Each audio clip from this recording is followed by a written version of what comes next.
बदलते दौर में हम ये भी देख रहे हैं, था समय पश्चिम का जब तक था, लेकिन पूरब का समय आया है, हमने कल ही देखा। जोरदार अभिनंदन करें माननीय यशस्वी प्रधानमंत्री मोदी जी का। ये सौभाग्य की बात है कि हमारे लिए कालगणना का केंद्र हो सकता उज्जैन होगा, लेकिन कालगणना की केंद्र की जानकारी तो राजधानी में भी होना चाहिए, दिल्ली में भी होना चाहिए और दुनिया में भी होना चाहिए।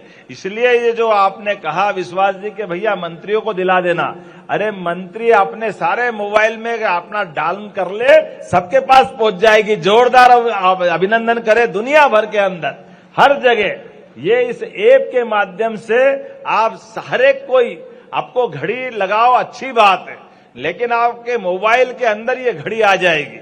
आपके आधार पर आप अपने घर में अपने समय में और उस सारी चीजों की जानकारी आप तक पहुंचेगी। और आज के इस सुंदर आयोजन में उच्च शिक्षा विभाग, संस्कृति विभाग दोनों ने मिलकर के जो अच्छा काम किया है कि आज मुख्यमंत्री निवास के बाहर वैदिक घड़ी लगाई है। मुझे इस बात की प्रसन्नता भी है कि अब आजादी के अमृत काल की तरफ हम चल रहे हैं, तो अमृत काल में वो सारे प्रतिमान बनना ही चाहिए जिसके कारण से भारतीय संस्कृति सदैव गौरवान्वित होती रहे। हम सब जान रहे हैं कि पूरे दुनिया का समय बदल रहा है। अपने आसपास देखो, एक एक घटनाक्रम को देखो।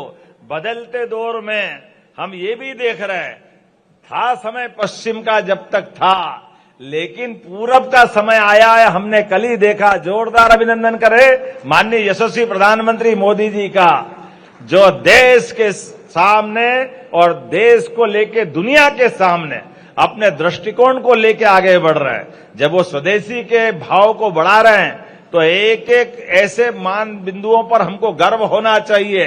हम अपने उस प्राचीन इतिहास पे भी गर्व होना चाहिए और आधुनिक समय की चुनौतियों से निपटने के लिए दुनिया के अंदर भारत की अच्छाइयों को लेकर के जाने का यही समय है, सही समय है। ऐसे समय में जब दुनिया के अंदर बदलते दौर में भारत का मान सम्मान बढ़ाने के लिए यशस्वी प्रधानमंत्री आगे बढ़ रहे हैं। हम याद करें प्रधानमंत्री के 2014 के सरकार बनाने के बाद ही 6 महीने से भी कम समय में दुनिया के अंदर उन्होंने यूनेस्को के माध्यम से योग को पुनर्स्थापित करने का प्रयास किया था। जोरदार अभिनंदन करें माननीय प्रधानमंत्री जी का। जब हमने अपने योग को दुनिया के अंदर बांटा, हमारी अपनी संस्कृति केवल भारत के लिए नहीं है, हमारा अपना ज्ञान कौशल विशेषता केवल भारत के लिए नहीं, ये समूची मानवता के लिए है। और इसलिए समूची मानवता के लिए ऐसे सभी अच्छे कामों को लेकर के माननीय प्रधानमंत्री जी के नेतृत्व में हमारी सरकार लगातार काम कर रही है। इसीलिए आज के इस अवसर पर यह विक्रमादित्य काल को इसलिए याद किया जाता है कि 2000 साल पहले सुशासन का उच्चतम मापदंड सम्राट विक्रमादित्य के काल में स्थापित हुआ था। और बदलते दौर में जिस समय का समय चल रहा है, यशस्वी प्रधानमंत्री के नेतृत्व में एक तरह से वो सुशासन का ही कार्य चल रहा है। जब एक एक मंत्रालय, एक एक उनके लिए गए निर्णय, प्रत्येक निर्णय से देश गौरवान्वित होता है।